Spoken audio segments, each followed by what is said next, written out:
today we're going to have an introduction to Medicare, Medicaid, and planning for long-term care. I have to say these are big topics to cram into 1 hour, so we will be moving fast, but as Lori just mentioned, you will receive a copy of all of these slides, so the details you can go back and look at a later time. There is a little slide on our law firm. We focus on elder law and estate planning. Those are our sole practice areas. We have 7 attorneys, 3 paralegals, and 2 professional staff. We have offices in Manhattan and in Westchester County. And any questions that aren't answered today, you may find the answers on our website. So let's dive into today's program. You can see it's a long agenda. We're going to be talking about Medicare, long-term care, payment for it, and Medicaid, and some details about Medicaid. So let's start with Medicare. Some of you are probably already familiar with Medicare. I think this is a very good chart of what is available. Medicare is medical insurance. It's for people who are 65 years and older. You've been paying for it if you're a worker through your payroll deductions, which is covering Part A, hospital care.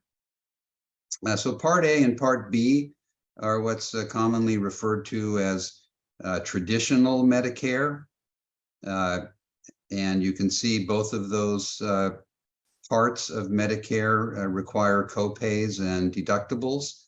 The good news about traditional Medicare is it's a very, very big network. Almost all providers accept Medicare. Then you have Part C, and probably many of you have been receiving advertisements from insurance companies to sign up for the so-called Advantage plan. And, you know, they kind of look appealing because they have broader coverage than traditional Medicare. So you've got dental care and vision care and hearing aids, and some of them even pay your health club benefit. But the one thing you really want to be careful about with Part C is it is in-network only.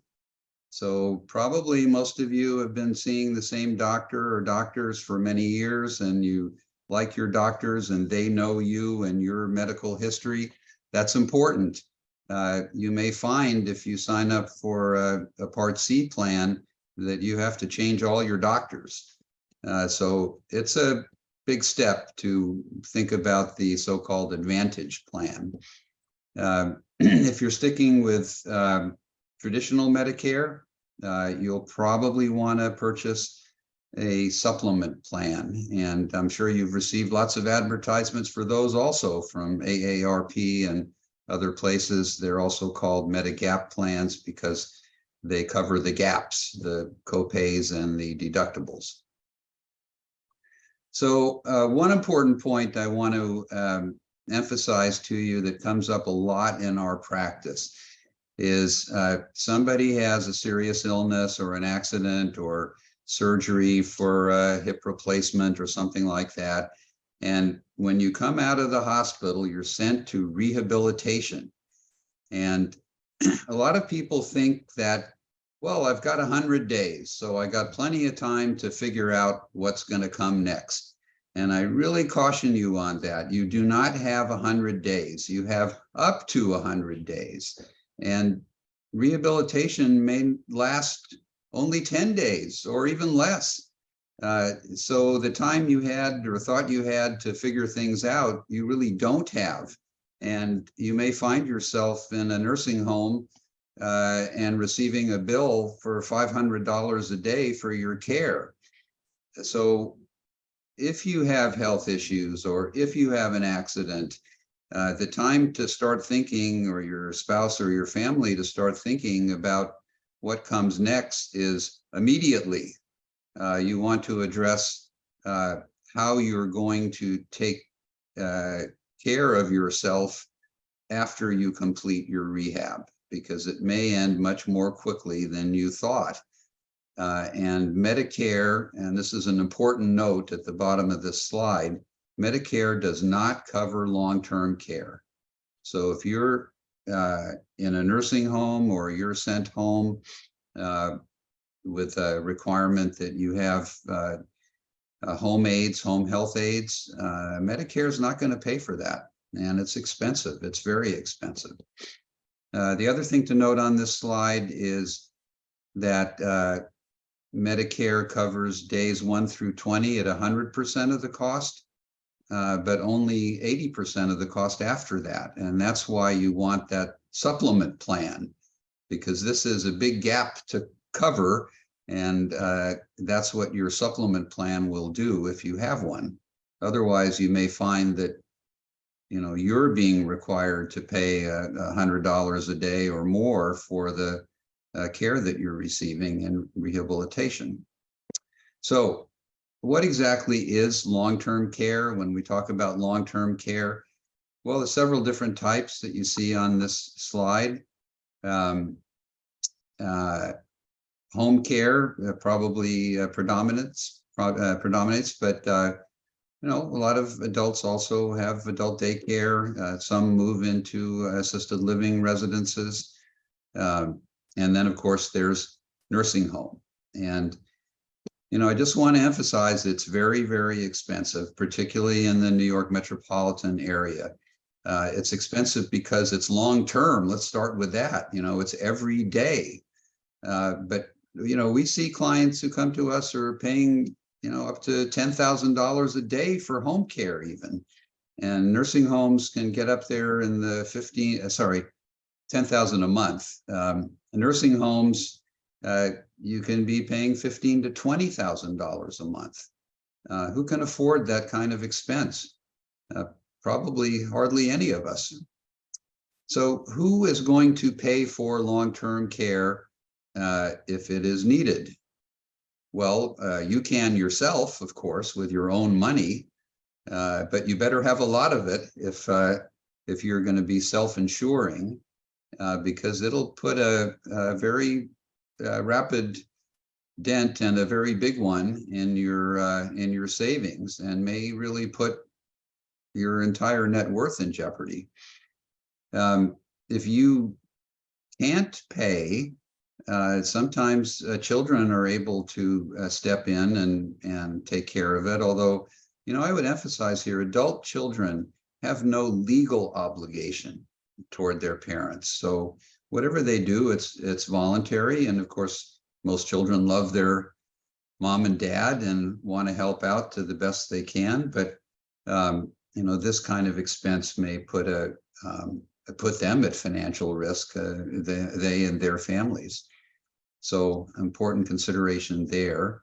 Then we have long-term care insurance, which I'm going to talk about in a little bit, in a little more detail. And then we have the Medicaid program that I will say a lot more about. And I think we're very fortunate in New York to have a really excellent Medicaid program. I know some people are a little suspicious about it and think it's just for poor people. It's really not. There's a pretty big percentage of New Yorkers that take advantage of the Medicaid program. This program is a partnership between the federal government and the state governments. And so you have federal money, you have state money, you have federal law and state law. And it matters very, very much what the state is contributing. And New York contributes more than any other state, more in absolute dollars and per capita dollars. And just to give you an idea of the order of magnitude, we spend 25 times more per capita, per person in New York in our Medicaid program than many of the states in this country do. And so you can imagine what that means in terms of the benefits that are available in New York. It is really dramatic. So I guess I've already talked about this a little bit.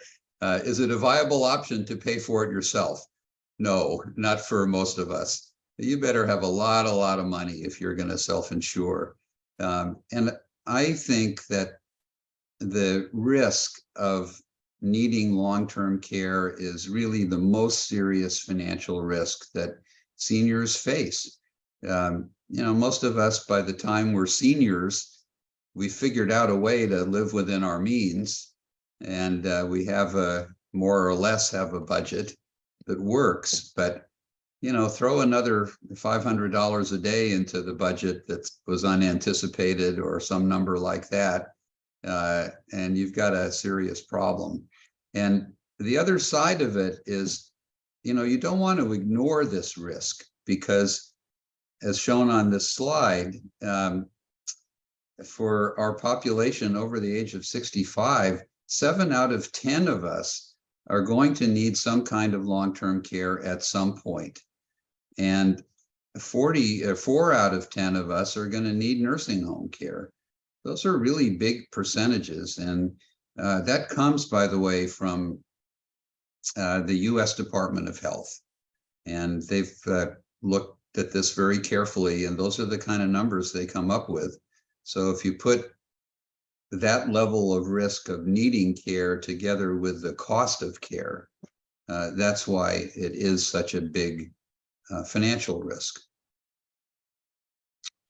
So, as I said earlier, one of the ways of paying for it is long-term care insurance.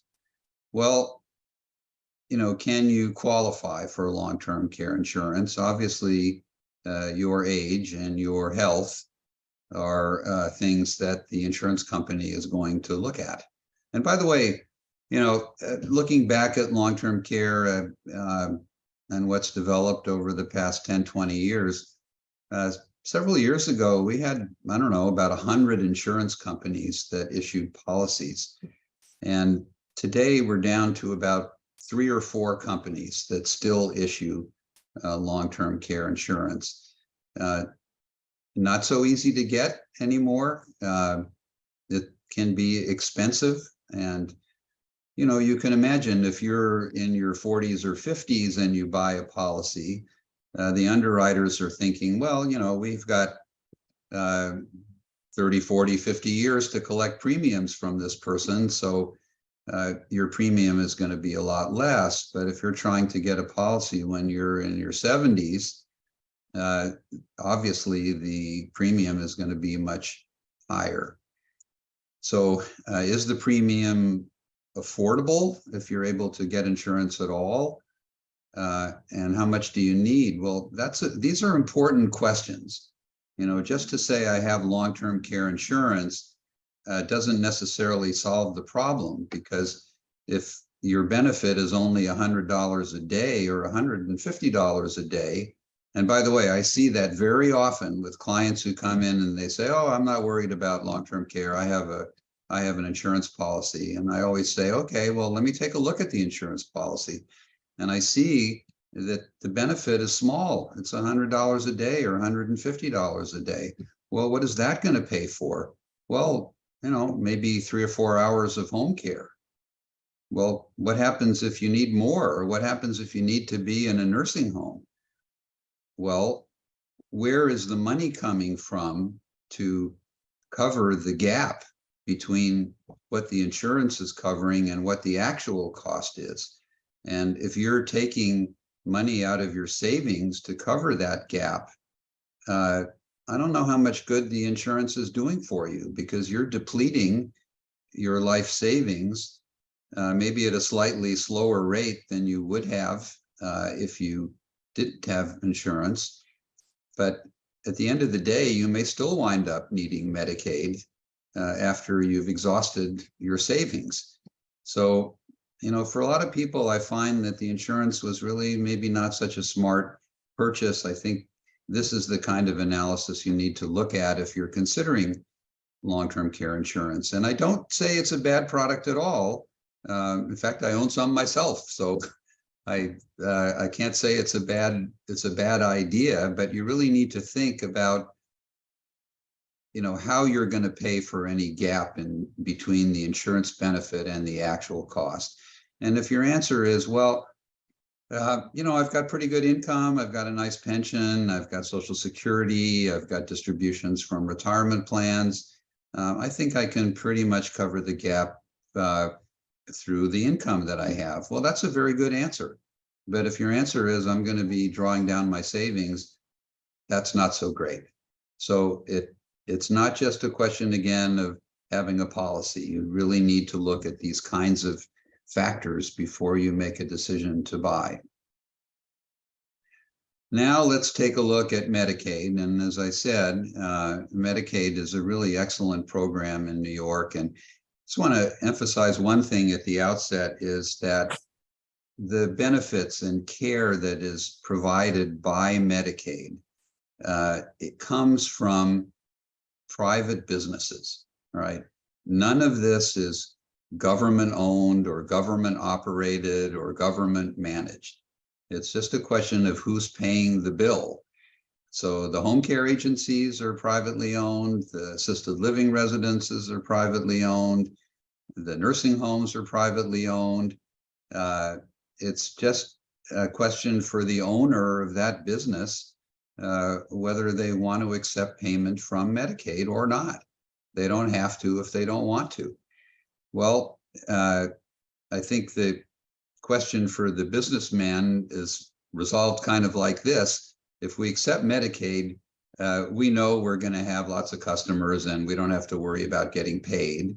If we're looking for private payment, then we may have empty beds, and we've really got to have good marketing and make sure that we have enough business to cover our expenses and make a profit. So that's what it's all about. You get the same care in the nursing home if you're on Medicaid as you would if you were paying for it with your own money. Same for assisted living, same for all of these benefits. So you don't want to be deterred by the idea of that, well, it's a government thing and it's going to be second class and not very good. It really is not true. Nursing homes, I would say about 99.9% of the nursing homes in New York accept Medicaid payment. I can personally think of only one or two that I know of that don't. They pretty much all do. So you can choose the one that you like if you get to that point. Assisted living, I'm sure you've seen the ads for the kind of luxury assisted livings. So you've got a bunch of them that that don't accept Medicaid, but you also have a pretty long list of those that do. The ones that do accept Medicaid, they're maybe allocating a third of their beds or rooms, or half of their beds or rooms to Medicaid and half private pay. So it's a mixture. You're getting the same level of care. And I think it's the same with home care. If you're receiving home care, if you get an aide who you don't like, it's not because the aide is being paid by Medicaid. It's because, everyone's an individual and sometimes it's not a good fit. And you can say to the home care agency, look, this is not a good fit. Can you send somebody else? And they should, and they will, unless you're a complainer who doesn't like anybody, you'll find a good fit. So again, really big program in New York and a good one. The rules are a little bit different for community Medicaid versus institutional Medicaid. Institutional Medicaid means nursing homes. And I'm going to get to that in the upcoming slides. So let's move ahead. Medicaid is a program where you're not automatically eligible. We have to apply for it and prove our financial eligibility. That's the first step. And one area that is really the subject of a lot of confusion, and I know that because I hear this all the time from new clients, that their neighbor told them that they have too much income, they're never going to qualify. or even the nurse in the hospital told them they're not going to qualify because they have too much income. No, that's incorrect. Your income is not determinant of your eligibility for Medicaid. What Medicaid is looking at is your assets, which they call resources. And it's not all of your assets. So, they're not concerned with what's in your jewelry box or your stamp collection or your car or, any of those sort of tangible personal property type of things. They're looking at your financial assets, your checking account, your savings account, investments in securities, mutual funds, cash value of insurance, and real property that you own or co-ops that you own. Those are the things that get looked at in determining eligibility. And the number that you have to hit in order to be eligible is low, and it changes every year. And you'll see in the next slide, we've provided a chart here where you can see what the current numbers are. But again, next year, they'll be a little bit different.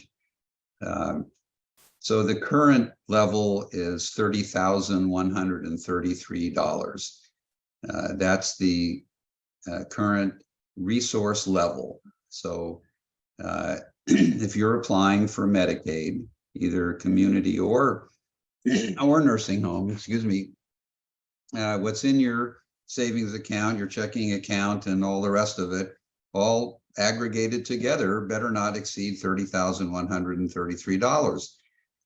Well, a lot of people just shake their head and say, okay, well, forget about it. It's not for me. Not a good idea, because there are a lot of opportunities to make yourself eligible for Medicaid.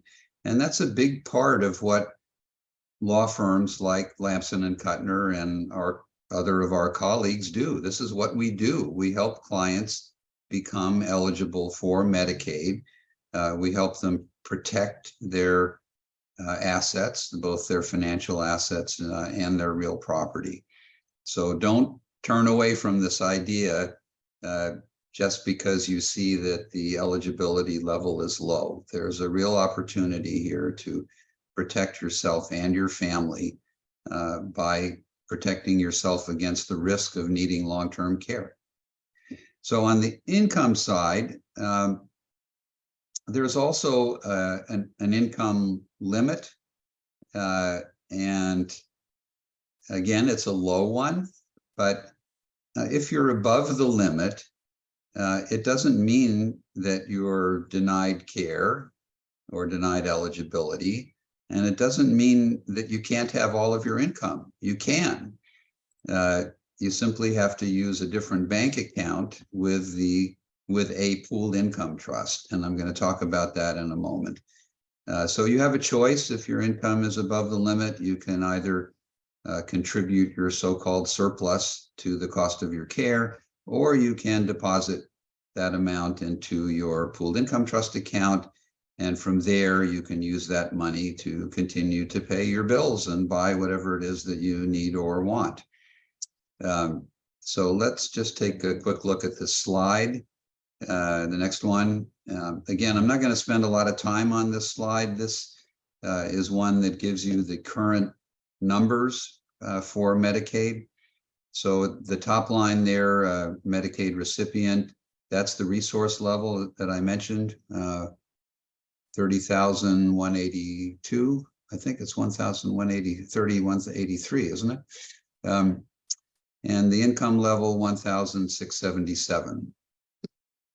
But you'll have an opportunity to come back and look at this slide later and see how those numbers fit with your own situation. So this is a common question that we hear all the time in our law practice. Is my home exempt from Medicaid? Or put a different way, isn't my home exempt? My neighbor told me that it is, or Medicaid told me that it is. Well, that's one of those things that's kind of a half-truth, and it's sort of best to think about half-truths as being half right and totally wrong. I don't know, something like that. But look, here's the problem. If you're living in your home and it's your primary residence and you are receiving home care from Medicaid, Medicaid's not going to deny you care because you own your home. So they kind of give you a pass on that, and that's where this idea of the home being exempt comes from. But the moment your home is no longer your primary residence, Medicaid can put a lien against your home and seek to recover the costs that it has incurred in providing care to you. So the problem here is that we know for an absolute 100% certainty that there will come a day when your home is no longer your primary residence. We know that because one day you will move to assisted living or to a nursing home, or all of us are going to die one day. And if you move out of your home, it's no longer your primary residence. It lost its exemption. It's now a Medicaid resource. And Medicaid will seek to recover what it has paid on your behalf. So because the home is typically, or for many people, your most valuable asset, let's think about protecting it. And the way to protect it is by transferring ownership to somebody else. That somebody else might be your children. It might be a sibling. It might be somebody who's very close to you. Or it might be an irrevocable trust created by a law firm like our firm, somebody in elder law practice. I think when this particular issue is explored, I think most people realize that a trust is the preferred solution. It provides the best protection, and it also has some really important tax benefits for you. And I'm just going to give you a excuse me, a quick illustration on that. And this is one that comes up all the time. Let's say you bought that home 30 or 40 years ago and you paid a small amount of money for it, maybe $30,000, $40,000, $50,000. And over the years, it has increased in value. And today it's worth $700,000, $800,000, $900,000, or even $1 million, depending on what you paid for it and how much it's appreciated in value over the years. So all of that appreciation is what's called unrealized capital gain. And it's fine, it's not taxable until that property is sold. But if you were to sell your home and you have all of that unrealized gain that you receive as proceeds of sale, you're going to pay a lot of capital gain tax. If you transfer your home to your children during your lifetime, for tax purposes, they are considered to have the same investment in the home that you have. So if you bought it, 40 years ago for $30,000, that's the investment that they have. It's called your tax basis. So if they wind up selling the home at some point, they are the ones who are going to pay all of that capital gain tax. On the other hand, if you've created a trust and you've made your children the trustees or managers of your trust and the beneficiaries of your trust, then one day they will receive the home. They will inherit it from you, from the trust, but then they will get what's called a step up in tax basis. Their investment will be considered to be the fair market value of the home as of your date of death. So if the home is now worth $1 million and you paid $30,000 for it, all of that capital gain, that unrealized gain, is no longer taxable. never taxable. So I think that's often an important benefit and an important reason for creating a trust. Also, we don't need to worry about other issues that arise when property is owned by an individual person, like divorce or financial problems of that person, or sometimes even that person might predecease you, and now your home winds up in their estate. So there are these kinds of considerations that go into the strategy and the decision about protecting your home and other assets. That is an important conversation to have with an elder law attorney. David, we had a good question in the Q&A, and that question is a living trust the same thing as an irrevocable trust? Oh, that is a very good question. Thank you, Julia. So a living trust is a revocable trust, and a revocable trust is different from an irrevocable trust. Irrevocable meaning you cannot revoke it. So the living trust not only can be revoked, it also means that the person who created the trust is in complete control of that trust. He or she can revoke it, amend it, put assets into it, take assets out of it, withdraw money from it. You remain in complete control of that revocable trust, that living trust, until the day you die. And that being so, since you control it, Medicaid will consider that it's a resource because it's under your control. And by the way, if you wound up having a creditor for some reason, that creditor could also reach the assets held in your revocable trust. So why do people create revocable trusts? They do it because it's a very good way of estate planning. There's no probate, there's no court proceeding.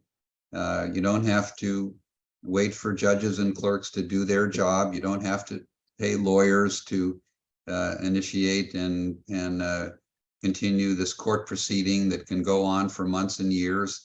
The trust is just very efficient. Somebody dies, the trustee distributes the assets in the trust according to the plan of the person who created the trust. But that living trust doesn't help you if you're looking to protect your assets or facilitate your eligibility for Medicaid. That has to be an irrevocable trust. You do not control it. You have to name an independent trustee. The trustee can be a child, or your children, can be anybody who you select. Sibling, best friend, doesn't matter, your choice. It just can't be you or your spouse. And you are not able to withdraw assets or principal amounts from the trust, although you can have the income from the trust. But bear in mind that your trustee has or can have the discretion to withdraw assets from a trust and use it for your benefit. So you can have your child be the trustee of the trust and cooperate with you in making sure that you get the care and the things that you need and want. Okay, anything else right now, Julia? No, that's it right now. But I think I would like to ask you, what if you do not have a trusted family member or friend? Are there professionals that are available to serve as trustee? Yes, also a good question. There are professionals who do that. I think very well qualified people, and we've recommended some to our clients. Also, banks and financial institutions have trust departments, and they will often accept the role of being a trustee for this type of trust. So there are other options if you're someone who has really no one you would like to rely on for that role of being your trustee. So moving on here. let's take a look at institutional Medicaid, which is nursing home, versus community Medicaid, which is all those other services like home care and assisted living. Both nursing home and community Medicaid eligibility is based on resources. And again, the resources are going to be found here in this slide for 2023. We'll be doing an updated chart for 2024 when those numbers come out next December or January.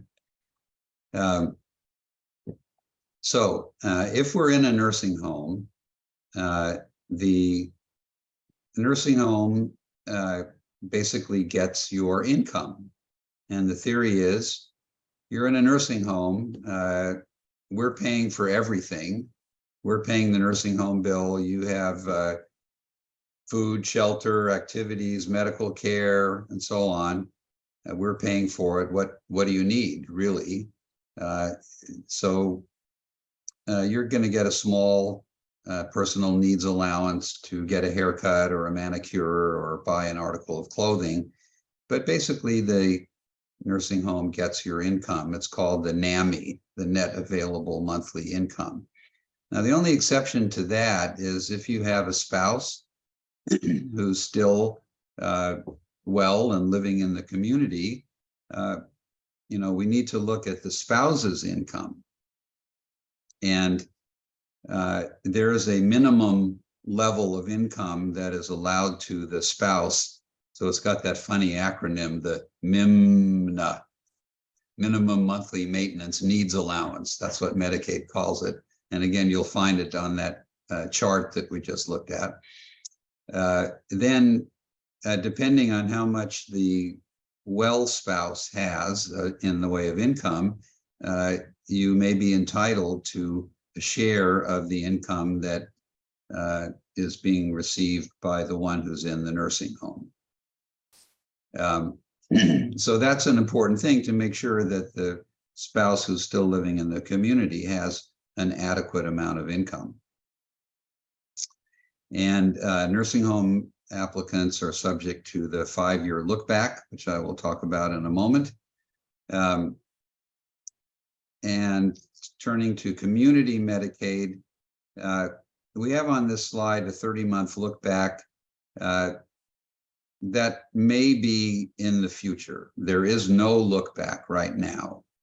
Medicaid has said that they are going to implement a 30-month look back on April 24, in April 24, 2024.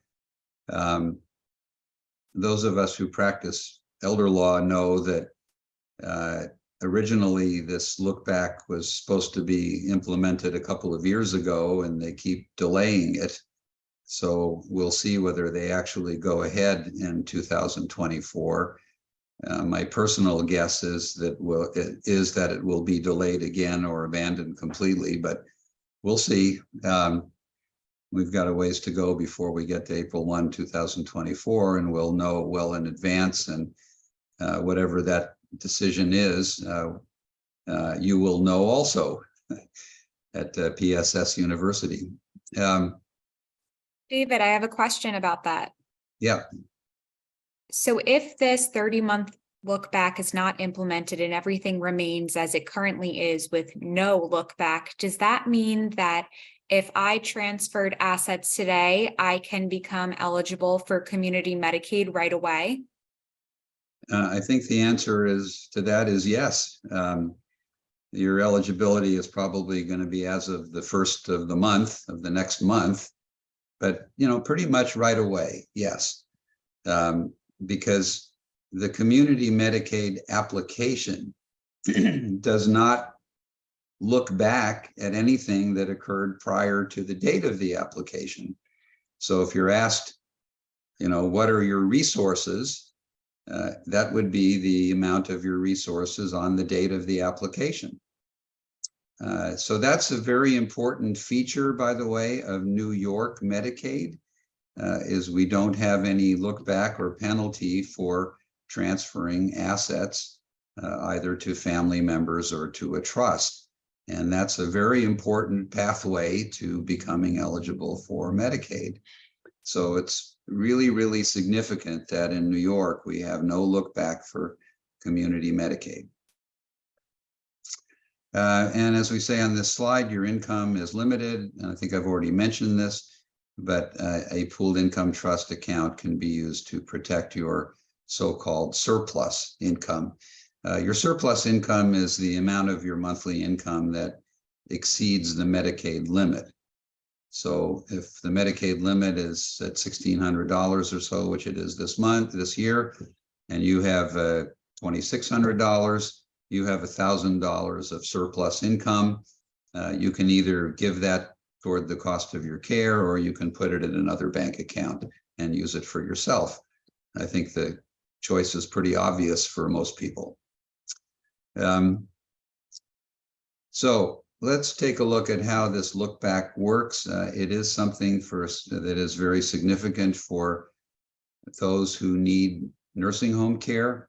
The look back has been around for many, many years.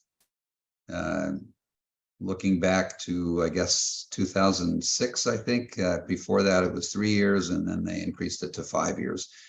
In any event, when you file your application for nursing home benefits, and by the way, that means that you are in a nursing home.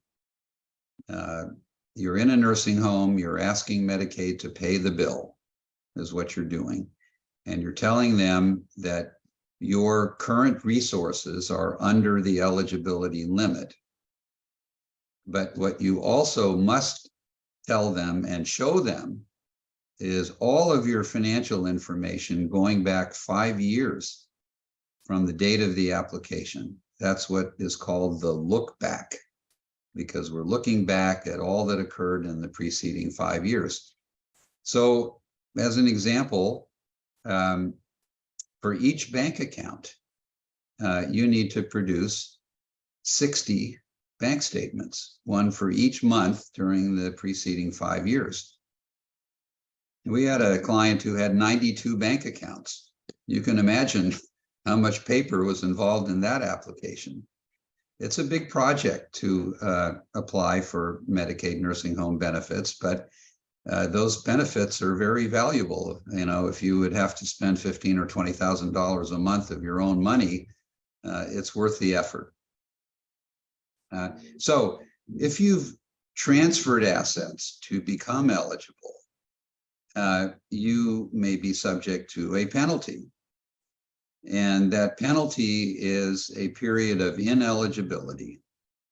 So nobody needs to be afraid of doing something wrong, getting sued, or the person that you gave money to getting sued. None of that is part of the picture.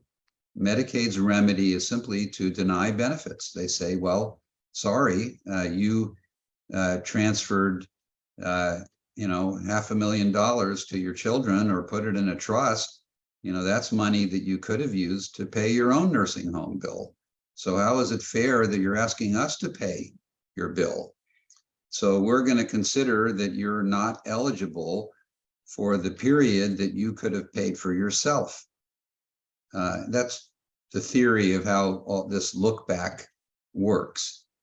And it's not difficult to calculate. Again, we'd have to look to that chart that we've seen a couple of times, and it will give you what's called the regional rate. And those are the numbers that Medicaid uses to determine the length of the period of ineligibility, the so-called penalty period. So you would take the amount of non-exempt transfers of assets during the 5-year period, the 5-year look-back period, divide that number by the regional rate for the county where you live, and that tells you the number of months of ineligibility. But we want to be aware that there are elder law strategies that in most cases are available to reduce the length of this penalty period. And that again is a big part of elder law practice, is helping to protect as much of our clients' money and property as we can. And there are some very, very good strategies available to do that. So not all is lost, even if there's a crisis. You know, you didn't expect that you needed nursing home care and you had an unfortunate accident and you broke a hip or a knee or something like that, and you need to be in a nursing home. You've got other health problems that were all unexpected. You need to make a transfer right now in order to get down to that resource level. There are strategies that we can use to reduce your penalty probably by close to 50%. So again, it pays to be informed. So let's take a look first at exempt transfers. As I said, that penalty period applies only to transfers that are not exempt. And one of the first things we do with a client is take a look and see whether there are any exempt transfers that are available. So these include, as you see on this slide, a disabled child, a trust for anyone who's disabled, if that trust is for that person's sole benefit. If a situation arises where a child is living with a parent, that child is by definition a caregiver child. If that child has lived with a parent for 2 years or more, we can transfer the ownership of the house to that child without penalty. If there's a sibling who has an equity interest for 1 year or more, we can also transfer the house to the sibling. We can also create a caregiver agreement where anyone, and it's often a child, is providing care to a parent. That child can be paid a lump sum in advance for providing that care. It's not technically an exempt transfer.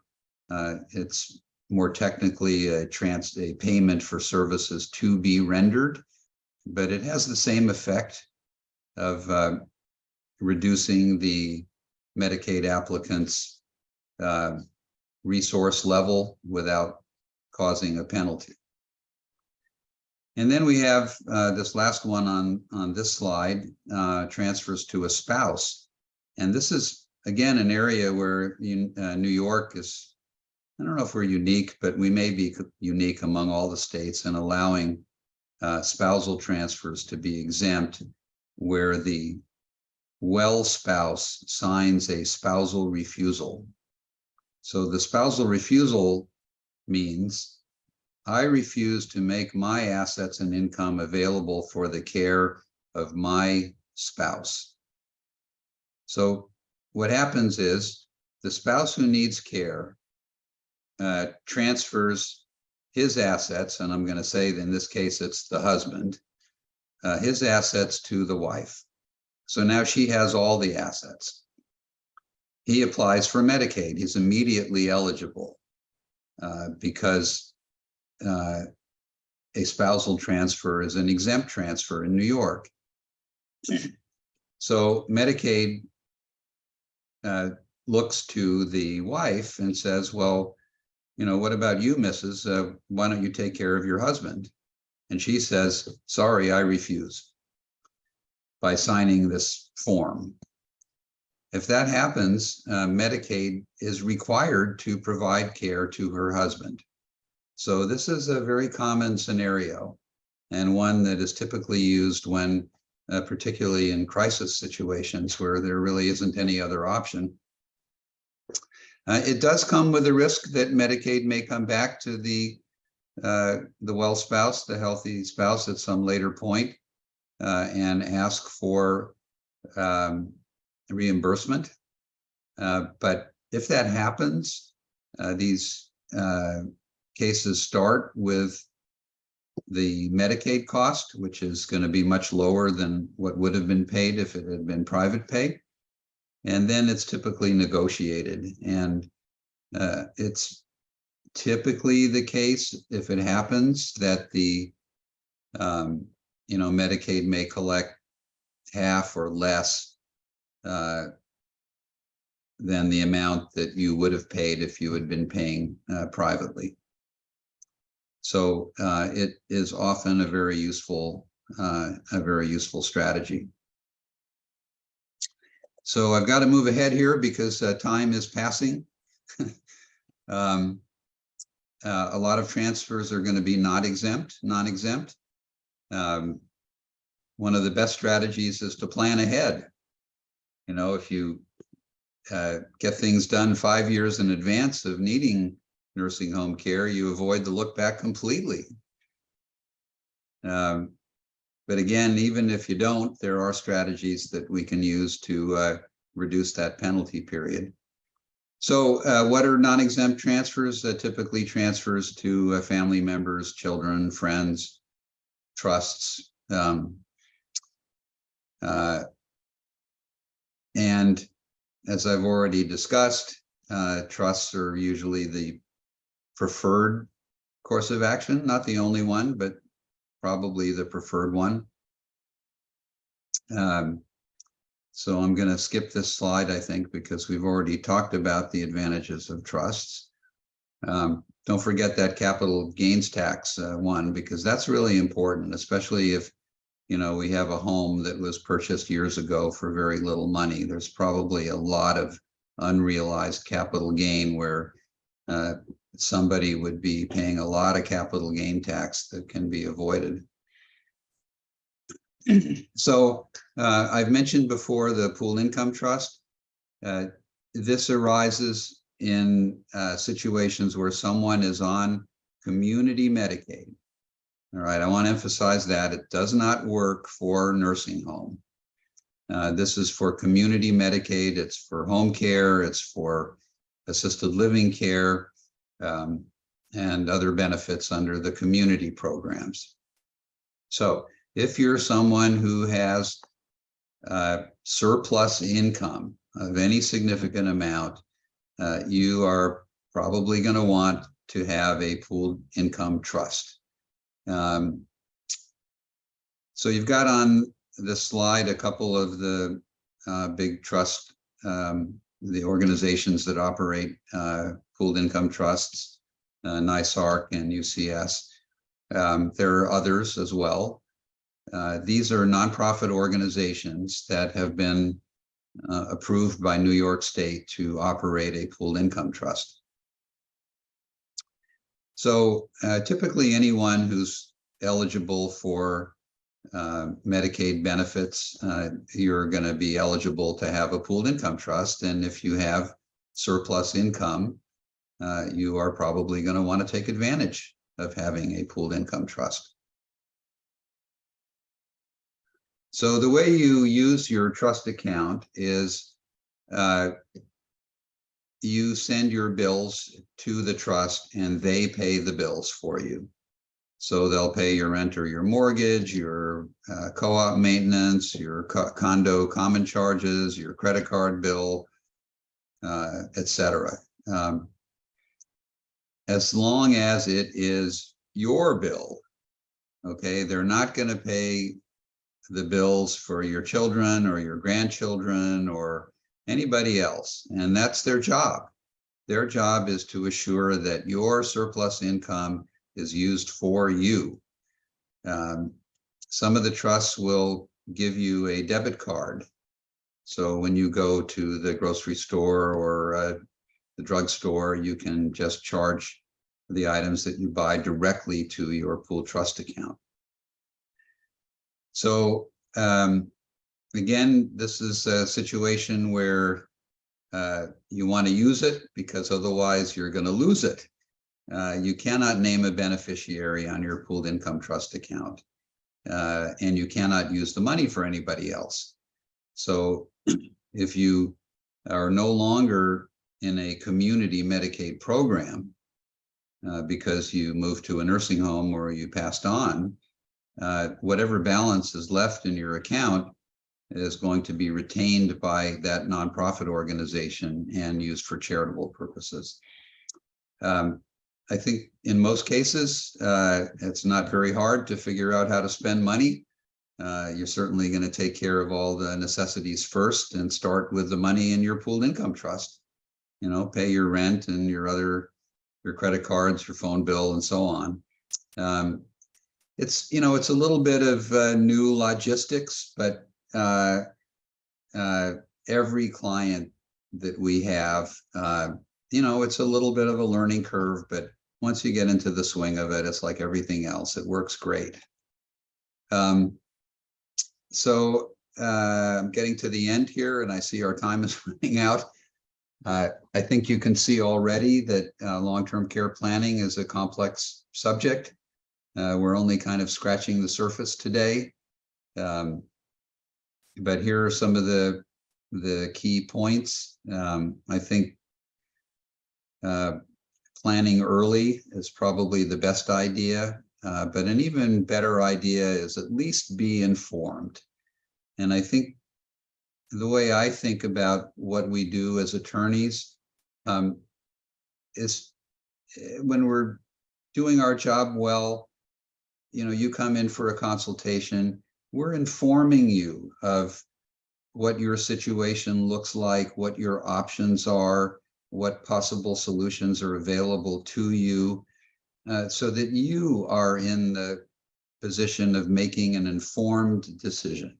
And I think that's the most important thing here. It's your life, it's your family. You want to make an informed decision.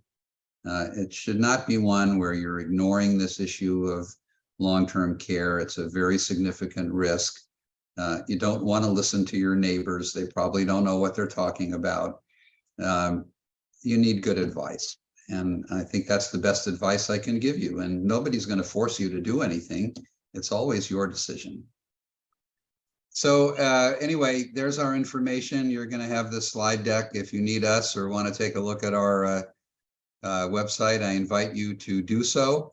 You will also see here that there's a little disclaimer. And I think this is also important, that things are changing all the time. So, if you're looking at this slideshow next year, there may be some things that have changed that need to be updated. I don't know.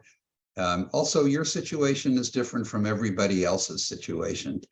There's no sort of standard one-size-fits-all solution.